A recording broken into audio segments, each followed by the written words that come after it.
नमस्कार के news India पर आप देख रहे हैं हमारा उत्तराखंड और मैं हूं आपके साथ जावेद अली। बुलेटिन में उत्तराखंड से जुड़ी हर खबर से आपको रूबरू कराएंगे, लेकिन उससे पहले एक नजर हेडलाइंस की ओर। बुद्ध पूर्णिमा पर पीएम मोदी का संदेश है। पीएम ने कहा, मानवता की सेवा करने वाले नमन के पात्र, पूरी दुनिया ने भारत को सराहा। विशाखापट्टनम में जहरीली गैस का रिसाव बंद, 3000 लोगों का किया गया रेस्क्यू, 8 की मौत, कई गांव को खाली कराया गया।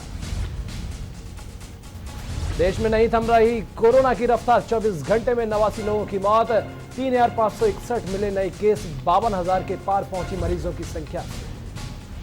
कांग्रेस प्रदेश अध्यक्ष प्रीतम सिंह ने मुख्य सचिव को लिखा पत्र, अन्य राज्यों में फंसे प्रवासियों की घर वापसी की मांग की। तो हॉटस्पॉट इलाके कंटेनमेंट जोन से बाहर 28 दिन की अवधि पूरी होने पर किया बाहर, लोगों को लॉकडाउन 3 में दी गई राहत मिल सकेगी। खटीमा की बाजार में भीड़ के बाद आज सन्नाटा, ऑड इवन के तहत खुली गई दुकानें, आम लोगों की आर्थिक स्थिति में पड़ रहा असर। आप देख रहे हैं के न्यूज, खबरों का सारथी। तो खबरों की शुरुआत करेंगे दुनिया में जारी कोरोना वायरस के कहर के खिलाफ फ्रंट फुट पर लड़ाई लड़ रहे कोरोना वॉरियर्स का आज दुनिया सम्मान कर रही है। इसी के तहत आज बुद्ध पूर्णिमा के अवसर पर एक वर्चुअल कार्यक्रम का आयोजन हुआ, जिसमें दुनिया के कई बड़े नेता शामिल हुए। प्रधानमंत्री नरेंद्र मोदी ने इस कार्यक्रम को संबोधित किया। पीएम बोले कि भगवान बुद्ध ने दुनिया को सेवा करने का संदेश दिया है। प्रधानमंत्री नरेंद्र मोदी ने कहा कि इस बार परिस्थितियां अलग हैं, दुनिया मुश्किल वक्त से गुजर रही है, आपके बीच आना मेरे सौभाग्य होता है, लेकिन मौजूदा स्थिति इसकी इजाजत नहीं देती है। भारत आज बुद्ध के कदमों पर चलकर हर किसी की मदद कर रहा है, फिर चाहे वो देश में हो या फिर विदेश में। इस दौरान लाभ और हानि को नहीं देखा जा रहा है। और विश्व भर में फैले भगवान बुद्ध के अनुयायियों को बुद्ध पूर्णिमा की, बैसाख उत्सव की बहुत बहुत शुभकामनाएं। ये मेरा सौभाग्य है कि मुझे पहले भी इस पवित्र दिन पर आपसे मिलने, आप सभी से आशीर्वाद लेने का अवसर मिलता रहा है। 2015 और 2018 में दिल्ली में और साल 2017 में कोलंबो में मुझे इस कार्यक्रम से जुड़ने का, आपके बीच आने का मौका मिला था। हाँ, इस बार परिस्थितियां ही कुछ और हैं, इसलिए आमने सामने आकर के आपसे मुलाकात नहीं हो पा रही। साथियों,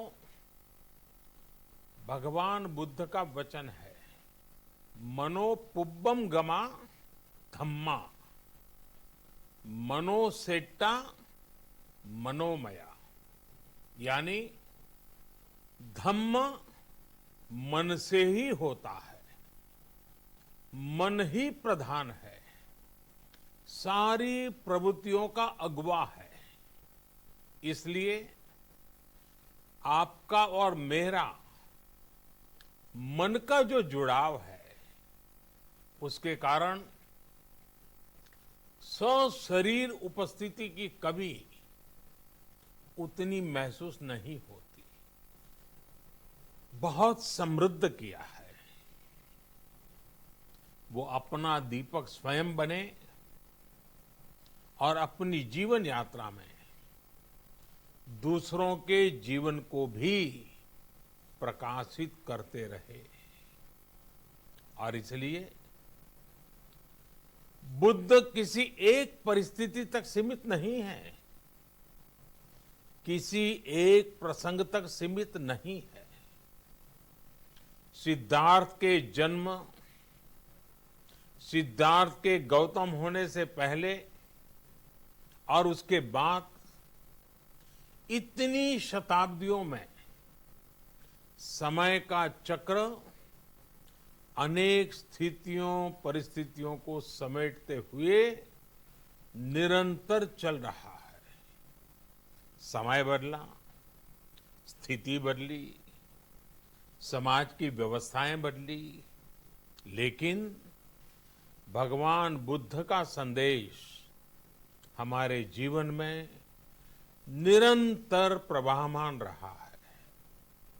ये सिर्फ इसलिए संभव हो पाया है क्योंकि बुद्ध सिर्फ एक नाम नहीं है, बल्कि एक पवित्र विचार भी है। और इस बीच देहरादून से इस वक्त की बड़ी खबर आपको बता दें, उत्तराखंड मंत्रिमंडल की बैठक आज, बड़ी खबर आपको बता रहे हैं, सीएम त्रिवेंद्र सिंह रावत की अध्यक्षता में ये बैठक होगी। अपराह्न 4 बजे होगी बैठक, कैबिनेट की ये बैठक होगी। आपको बता दें, बैठक में लिए जा सकते हैं कई महत्वपूर्ण फैसले। उत्तराखंड मंत्रिमंडल की ये बैठक आज होनी है, सीएम त्रिवेंद्र सिंह रावत की अध्यक्षता में ये बैठक होगी। पेट्रोल और शराब पर कोरोना टैक्स को लेकर हो सकता है फैसला। आपको बता दें, देहरादून से इस वक्त की बड़ी खबर ये आपको बता रहे हैं, सीएम त्रिवेंद्र सिंह रावत की अध्यक्षता में ये बैठक होगी। पेट्रोल और शराब पर कोरोना टैक्स को लेकर हो सकता है फैसला। कोरोना से जुड़ी व्यवस्थाओं पर भी मंत्रिमंडल में हो सकती है चर्चा। उत्तराखंड मंत्रिमंडल की बैठक आज, सीएम त्रिवेंद्र सिंह रावत की अध्यक्षता में यह बैठक होगी। और एक और बड़ी खबर आपको देहरादून से बता दें, कोरोना वॉरियर संजय की मौत पर ऐलान, बड़ी खबर आपको बता रहे हैं, सरकार ने किया मुआवजे का ऐलान, सीएम ने किया 10 लाख के मुआवजे का ऐलान। सड़क दुर्घटना में हुई थी संजय की मौत। देहरादून से खबर आपको बता रहे हैं, सीएम ने किया 10 लाख के मुआवजे का ऐलान,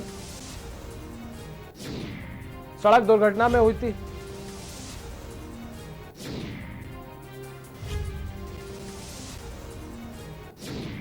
कोरोना वॉरियर्स संजय की मौत पर यह ऐलान किया गया है, सरकार ने किया मुआवजे का ऐलान। आपको बता दें, सीएम ने किया 10 लाख रुपए मुआवजे का ऐलान किया है। सड़क दुर्घटना में हुई थी संजय की मौत।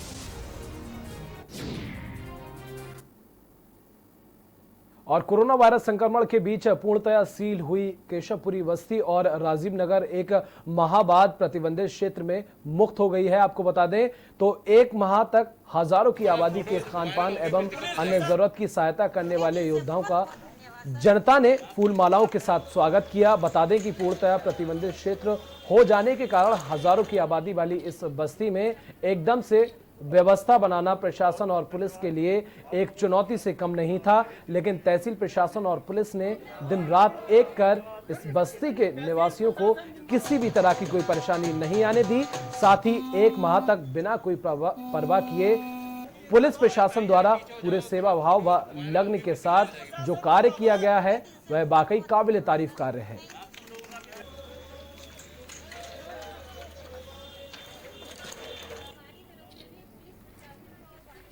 और प्रशासन को भी बहुत बहुत धन्यवाद।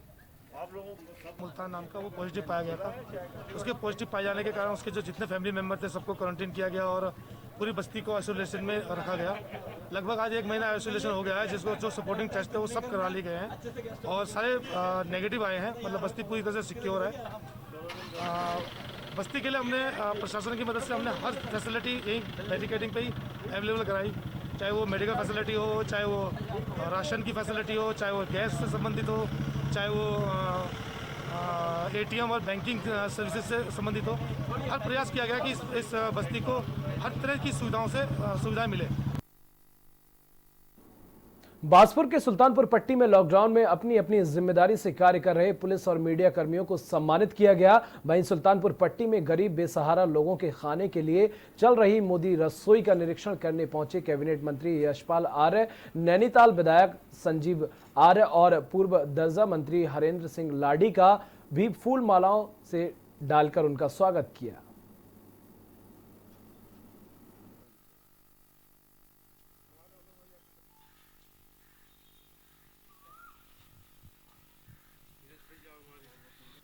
कोरोना महामारी हमारे देश में फैली हुई है, उसका प्रकोप हर क्षेत्र में, हर शहर में, हर गांव में है।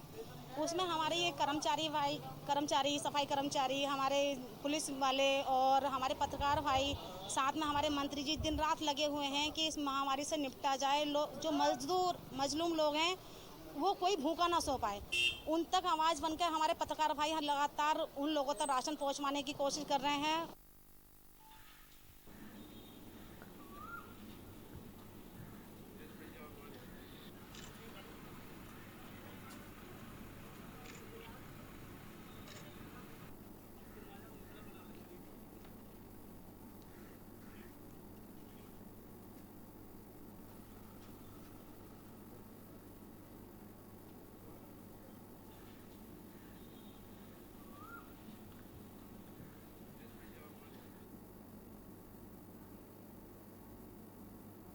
और सीधा रुख करेंगे यूपी की राजधानी लखनऊ का, जहां पर यूपी के सीएम योगी आदित्यनाथ टीम 11 के अधिकारियों के साथ बैठक कर रहे हैं।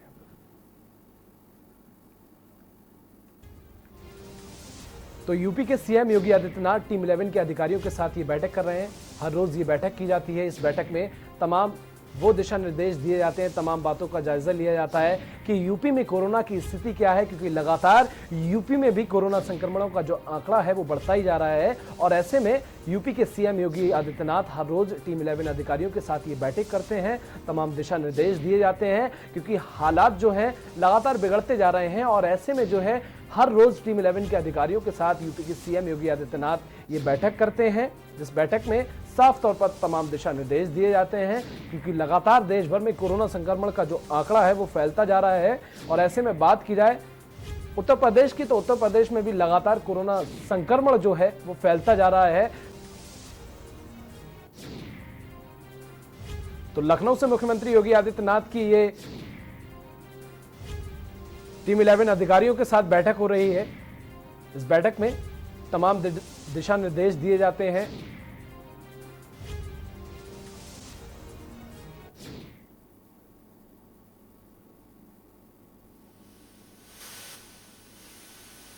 तो साफ तौर पर देश भर में कोरोना वायरस का जो आंकड़ा है वो बढ़ता ही जा रहा है। और ऐसे में बात उत्तर प्रदेश की जाए तो यूपी में भी लगातार कोरोना वायरस में इजाफा हो रहा है, लगातार संक्रमित मरीजों की संख्या में इजाफा हो रहा है, लगातार संक्रमण फैल रहा है। और उसी के मद्देनजर ये टीम 11 के अधिकारियों के साथ यूपी के सीएम योगी आदित्यनाथ के साथ बैठक कर रहे हैं। यूपी के सीएम योगी आदित्यनाथ अधिकारियों के साथ ये बैठक की जाती है, हर रोज ये बैठक की जाती है। और इस बैठक में तमाम वो दिशा निर्देश दिए जाते हैं कि किस तरह से कोरोना पर जो है रोक लगाई जा सके, क्योंकि लगातार यूपी में जो आंकड़ा है कोरोना संक्रमित मरीजों का वो लगातार बढ़ता जा रहा है, लगातार इजाफा हो रहा है। और उसी के चलते टीम 11 के अधिकारियों के साथ यूपी के सीएम योगी आदित्यनाथ ये बैठक करते हैं। और आज फिर ये बैठक की जा रही है टीम 11 अधिकारियों के साथ, हर रोज ये बैठक की जाती है।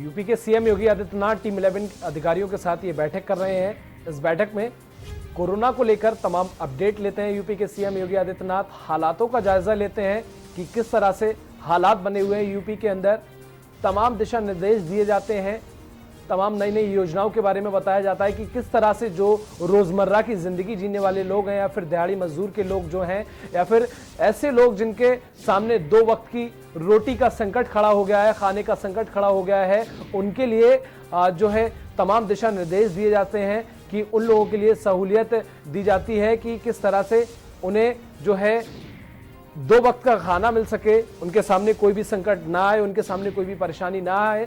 उसी के चलते टीम 11 के अधिकारियों के साथ ये बैठक की जाती है, क्योंकि देश भर में कोरोना का कहर जो है लगातार बढ़ता ही जा रहा है। और ऐसे में बात यूपी की जाए तो यूपी के जिलों में भी कुछ जिले ऐसे हैं जिनमें लगातार हर रोज कोरोना संक्रमण के मरीज जो है वो मिलते हैं, हर रोज पुष्टि होती है। तो लगातार यूपी में जो है कोरोना संक्रमण मरीजों का आंकड़ा बढ़ता जा रहा है। और इसी के मद्देनजर हर रोज यूपी के सीएम योगी आदित्यनाथ टीम 11 के अधिकारियों के साथ ये बैठक करते हैं। और इस बैठक में तमाम दिशा निर्देश दिए जाते हैं।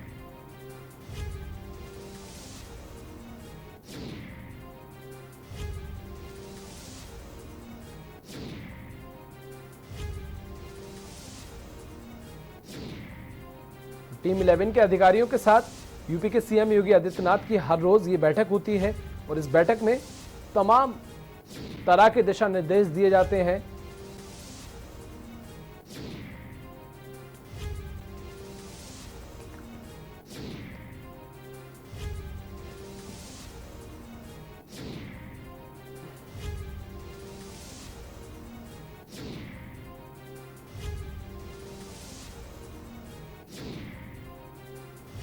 हर रोज ये बैठक की जाती है अधिकारियों के साथ, क्योंकि इस बैठक में साफ तौर पर अधिकारियों से जो अपडेट लिए जाते हैं कि कैसे हालात हैं जिलों के, क्या कुछ व्यवस्था की जा रही है, सोशल डिस्टेंसिंग का किस तरह से पालन किया जा रहा है, लॉकडाउन को लेकर लोग किस तरह से पालन कर रहे हैं, और जो डेली की सशर्त के अनुसार जो दुकानें खोलने की या फिर जो भी मार्केट है सब्जी वगैरह की दुकानें खोलने की जो रियायत दी गई है उनकी क्या कुछ स्थिति है, कहीं इसके चलते लोग लॉकडाउन का उल्लंघन तो नहीं कर रहे हैं, कहीं ऐसे में लोग सोशल डिस्टेंस तो नहीं भूल गए हैं। तो लगातार हर रोज टीम 11 के अधिकारियों के साथ ये बैठक की जाती है और यूपी के सीएम योगी आदित्यनाथ ये बैठक करते हैं, तमाम तरीके की अपडेट लेते हैं अधिकारियों से, हर जिलों के अपडेट लिए जाते हैं कि अब जिलों की क्या स्थिति है, क्योंकि देश भर में कोरोना संक्रमण का जो कहर है बढ़ता ही जा रहा है। और ऐसे में बात यूपी की जाए तो यूपी में भी लगातार कोरोना का कहर बढ़ता जा रहा है। हर रोज 100 से ऊपर नए केस मिलते हैं यूपी के अंदर। तो उसी के मद्देनजर यूपी के सीएम योगी आदित्यनाथ टीम 11 के अधिकारियों के साथ ये बैठक करते हैं, तमाम तरह के अपडेट लेते हैं अधिकारियों से।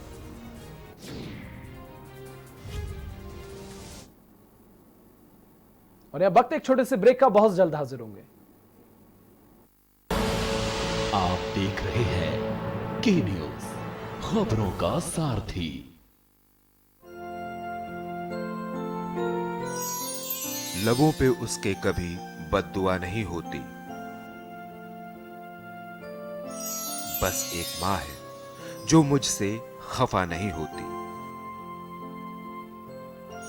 यूं तो अब उसको सुझाई नहीं देता, लेकिन मां अभी तक मेरे चेहरे को पढ़ा करती है।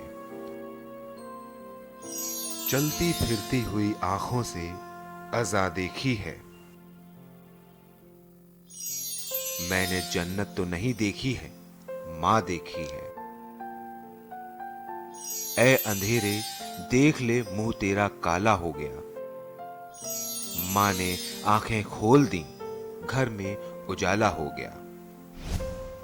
मां से जुड़ी यादों को और लॉकडाउन में मां से जुड़े एहसासों जिन्हें आपने संजोया हो, हमें व्हाट्सएप नंबर 7800004400 पर शेयर करें। वीडियो 2 मिनट से ज्यादा ना हो। 10 मई को मदर्स डे पर देखिए सबसे प्यारी मां। केबल ऑपरेटर्स जो पहुंचाते हैं आप तक हमारी हर बात, सजगता और समझदारी जिनकी है पहचान, जो है कोरोना योद्धा, जो है जिम्मेदार, इन कोरोना योद्धाओं को के न्यूज का सलाम। आप हैं तो हम हैं, आपके बिना हम कुछ नहीं। देश भर के केबल ऑपरेटर्स कोरोना योद्धाओं का के न्यूज की तरफ से हार्दिक अभिनंदन। आप देख रहे हैं के न्यूज, खबरों का सारथी।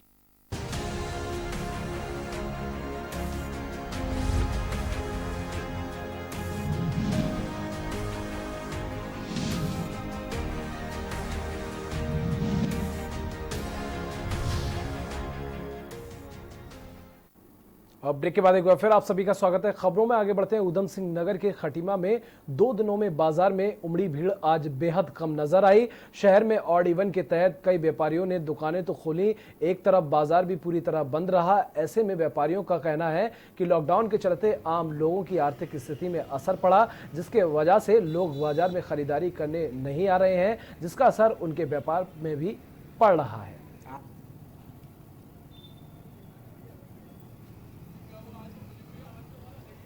में जो दुकानें खुल रही थी, 2 दिन तो ग्राहकों की अच्छी खासी भीड़ आई, लेकिन आज तीसरे दिन ग्राहकों की बिल्कुल ऐसी हो रही है जैसे ग्राहक बिल्कुल नज़र ही नहीं आ रहा है मार्केट में, जैसे कि लॉकडाउन 3 में लॉकडाउन हो ही गया है। इसी प्रकार से हर दुकानदार खाली बैठा हुआ है, बिल्कुल भी बिक्री नहीं हो रही है और सड़कें बिल्कुल सूनी हैं।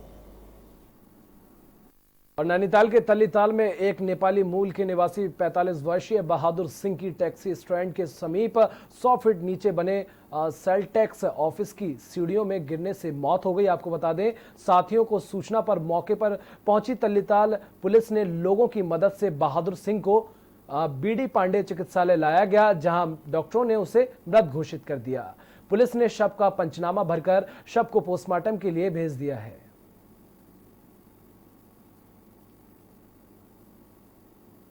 जो अभी आया था वो मोस्ट प्रॉब्ली वो सर में चोट लगने के कारण से जो है यहाँ पे हॉस्पिटल में इनकी डेथ हो गई थी। हॉस्पिटल पहुंचने से पहले डेथ हो गई थी। मोस्ट प्रॉब्ली कि सर में चोट लगने के कारण से ऐसा हुआ है। ये शाम को लगभग 6 बजे के लगभग हमें 112 के माध्यम से सूचना मिली थी कि टैक्सी पार्किंग है हमारी हल्द्वानी रोड पर, वहाँ पर एक व्यक्ति गिर गया है। इस सूचना पर हम लोग मौके पर गए थे तो एक व्यक्ति लगभग 15 फीट नीचे मेन रोड से वहाँ पर गिर गया था। सर पर उसके काफ़ी चोट थी, काफ़ी ब्लड निकल गया था। तो मौके पर आसपास जानकारी की तो ये व्यक्ति नेपाल का निवासी बताया गया है। इसका नाम राम बहादुर, पिताजी का नाम इसके बम बहादुर है। इसको प्राइवेट वाहन से हॉस्पिटल भिजवाया गया था, जहाँ पर इसकी मृत्यु हो चुकी है। और कोरोना महामारी के चलते जहां उत्तराखंड में कोरोना के मामले बढ़ते नजर आ रहे थे, जिस कारण बाजार का समय भी निर्धारित किया गया था, वहीं अब लॉकडाउन 3 में लोगों को और भी राहत दी गई है। बाजार खुलने और बंद होने का समय सुबह 7 बजे से शाम 4 बजे तक कर दिया गया है, लेकिन देखने में आ रहा है कि लोग प्रशासन द्वारा दिए गए निर्देशों का पालन नहीं कर रहे हैं। वहीं अब देहरादून को ऑरेंज जोन घोषित कर दिया गया है। नगर निगम द्वारा शहर में कोरोना से बचाव के लिए वाहनों के माध्यम से प्रचार प्रसार किया जा रहा है। नगर आयुक्त विनय शंकर पांडे ने बताया कि वाहनों के जरिए जनता से अपील की जा रही है कि सोशल डिस्टेंसिंग का पालन करें, साथ ही मास्क लगाकर घर से निकलें।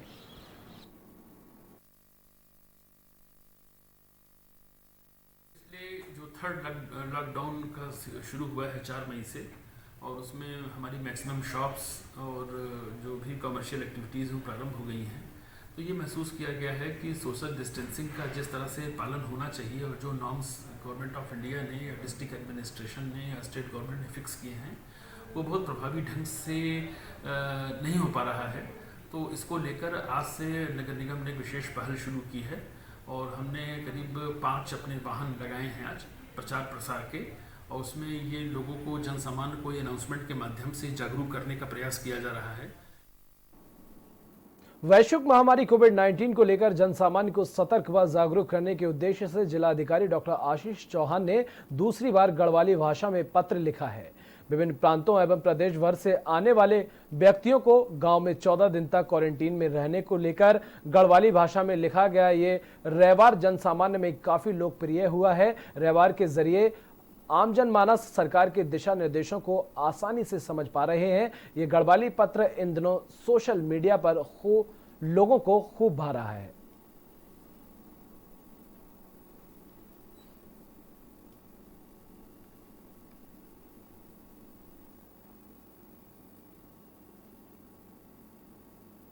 नैनीताल हाईकोर्ट ने कोरोना वायरस से बचाव के लिए घोषित देशव्यापी लॉकडाउन के दौरान मजदूरों और गरीब लोगों को राहत सामग्री और अन्य जरूरी सामान की आपूर्ति कुछ पार्टी कार्यकर्ताओं और अन्य द्वारा भी किए जाने के खिलाफ दायर जनहित याचिका की सुनवाई करते हुए राज्य व केंद्र सरकार से 1 हफ्ते के भीतर जवाब दाखिल करने के निर्देश दिए हैं। इस मामले की अगली सुनवाई 12 मई को होगी। मामले के अनुसार सच्चिदानंद डबराल ने हाई कोर्ट में जनहित याचिका दायर कर कहा कि कोविड-19 को वैश्विक महामारी घोषित किया गया है। इससे निपटने के लिए प्रभावित लोगों की मदद दैवीय आपदा राहत कार्य और राष्ट्रीय खाद्य सुरक्षा अधिनियम के तहत की जानी चाहिए।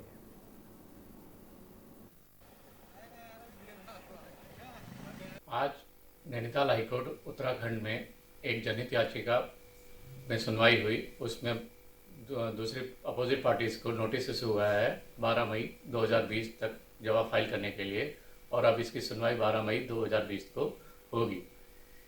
सच्चिदानंद डबराल ने यह मांग करी है कि मेडिकल फैसिलिटीज़ जो प्रोवाइड करी गई है वो उचित मात्रा में नहीं करी गई है और जो मेडिकल उपकरण हैं जैसे पीपीई किट में दिए जाए। इसके अलावा जो भी मेडिकल स्टाफ है और जो कोरोना वॉरियर्स है उनको उचित सुरक्षा प्रदान की जाए कि जो भी रिलीफ मटेरियल्स बढ़ रहे हैं वो रिलीफ मटेरियल्स एसडीएम, तहसीलदार, नायब तहसीलदार, क्षेत्रीय पंचायत, ग्राम पंचायत और लोकल अथॉरिटीज के थ्रू बटे, ना कि किसी व्यक्ति विशेष के थ्रू बटे। और नैनीताल हाईकोर्ट ने किसानों को कोरोना वायरस संक्रमण के दौरान फसलों के भुगतान में आ रही समस्याओं को लेकर दायर जनहित याचिका पर सुनवाई करते हुए राज्य सरकार से 1 सप्ताह में जवाब दाखिल करने को कहा है और अब मामले की सुनवाई के लिए कोर्ट ने 12 मई की तिथि नियत की गई है। सरकार की तरफ से कोर्ट में बताया कि अब तक करीब 30,83,238 रुपए मूल्य का गेहूं आया है, जिनमें से करीब 27,84,00,000 का भुगतान हो चुका है। आपको बता दें कि शांतिपुरी निवासी किसान नेता डॉक्टर गणेश उपाध्याय ने जनहित याचिका दायर कर किसानों को कोरोना वायरस संक्रमण के दौरान भुगतान में आ रही समस्याओं को कोर्ट के सामने रखते हुए उक्त मामले को निपटने की प्रार्थना की गई थी। कोरोना वायरस संक्रमण में किसान की भुगतान के संबंध में आ रही परेशानी के संदर्भ में एक जनहित याचिका दायर की गई थी, जिनमें आज सुनवाई हुई।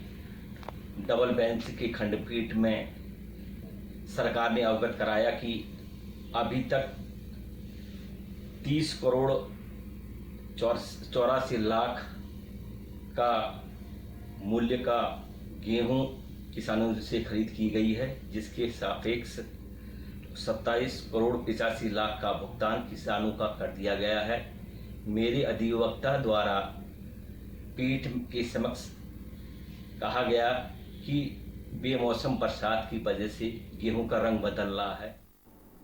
और सीमांत खटीमा में वन निगम को जगह की कमी के चलते वन भूमि में विभाग द्वारा स्थलीय निरीक्षण किया गया। इसी के चलते कुमाऊं के वन संरक्षण और तराई पूर्वी वन विभाग के डीएफओ सहित वन निगम के अधिकारियों ने लोहिया रोड में प्रस्तावित भूमि का निरीक्षण किया।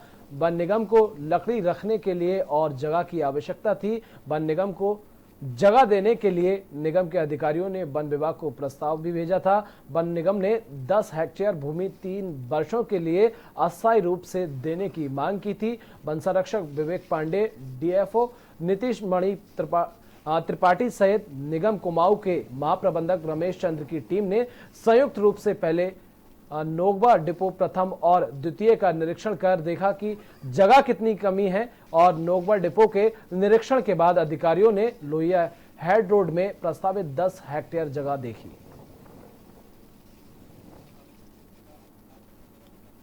फॉरेस्ट कॉर्पोरेशन जो है उसको एक नए डिपो की अपेक्षा थी हमसे फॉरेस्ट डिपार्टमेंट से, तो एक थोड़ी सी भूमि उनको चाहिए थी टेम्पररी यूज के लिए। तो उसी के सिलसिले में हम लोग सब यहाँ पर आए हुए हैं ये देखने के लिए कि क्या वाकई उनको आवश्यकता है कि नहीं, क्योंकि पिछले 1-2 सालों में जो है थोड़ा सा लकड़ी जो उनको दी जा रही है जंगल से, वो भी वर्किंग प्लान के अनुसार जो दी जा रही है वो थोड़ा सा उसकी मात्रा ज़्यादा है, तो उनको लैंड की आवश्यकता है और वो भी टेम्पररी यूज़ के लिए इसीलिए आए हैं। और कोविड-19 के अंतर्गत जो गाइडलाइंस है उनको पालन करते हुए ही जो है कार्रवाई सुनिश्चित। कच्चे तेल में भारी गिरावट के बाद भी पेट्रोल और डीजल के उत्पादों में शुल्क की बढ़ोतरी को लेकर मंगलौर में कांग्रेस ने केंद्र सरकार पर जमकर हमला बोला। कांग्रेस विधायक काजी निजामुद्दीन ने केंद्र सरकार पर जनता को लूटने का आरोप लगाया। इस दौरान उन्होंने कहा कि केंद्र सरकार पेट्रोल डीजल के मूल्य में बढ़ोतरी कर खुद की जेब भरने में लगी है।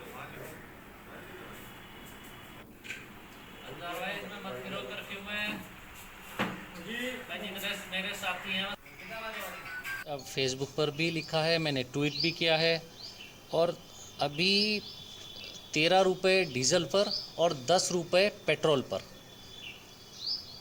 केंद्र सरकार ने केंद्रीय टैक्सेस बढ़ाए हैं। पूरी दुनिया में कच्चा तेल सस्ता हुआ और सस्ता इतना सस्ता नहीं हुआ। पहली बार इतिहास में ऐसा हुआ कि कच्चे तेल की कीमत ऐसी हुई कि ज़ीरो से नीचे, यानी आप उसे ले जाइए, ले जाने के भी ट्रांसपोर्टेशन के भी पैसे कंपनियां दे रही हैं। तो ऐसी स्थिति में भारत में कच्चे तेल की कीमतें गिरने के बावजूद जो डीजल और पेट्रोल है उस पर लगातार कीमत वही बनी हुई है जो कि अब से 20-25 साल पुरानी कीमतों के बराबर होनी चाहिए थी। तो अब ये तो भारत सरकार इस समय ये लूट पर उतारू है, मैं शब्द लूट का प्रयोग कर रहा हूँ, लूट पर उतारू है। कोरोना संक्रमण को लेकर बनाए गए आरोग्य सेतु मोबाइल ऐप में सितारगंज में एक कोरोना पॉजिटिव मरीज के 1 किलोमीटर के दायरे में दिखाए जाने से स्वास्थ्य विभाग और प्रशासन में हड़कंप मच गया। वहीं कल से इस व्यक्ति की तलाश में लगे पुलिस प्रशासन को उसके बारे में कोई जानकारी नहीं मिल पाने के कारण स्वास्थ्य विभाग और पुलिस प्रशासन द्वारा देर शाम रणनीति बनाई गई और उच्च स्तरीय अधिकारियों को बताया गया। लोगों में भी इसको लेकर खासी चर्चा है। वहीं स्वास्थ्य विभाग सितारगंज के मुख्य चिकित्सा अधिकारियों ने बताया कि स्वास्थ्य विभाग ने मामले को गंभीरता से लेकर जिला प्रशासन को अवगत करा दिया है।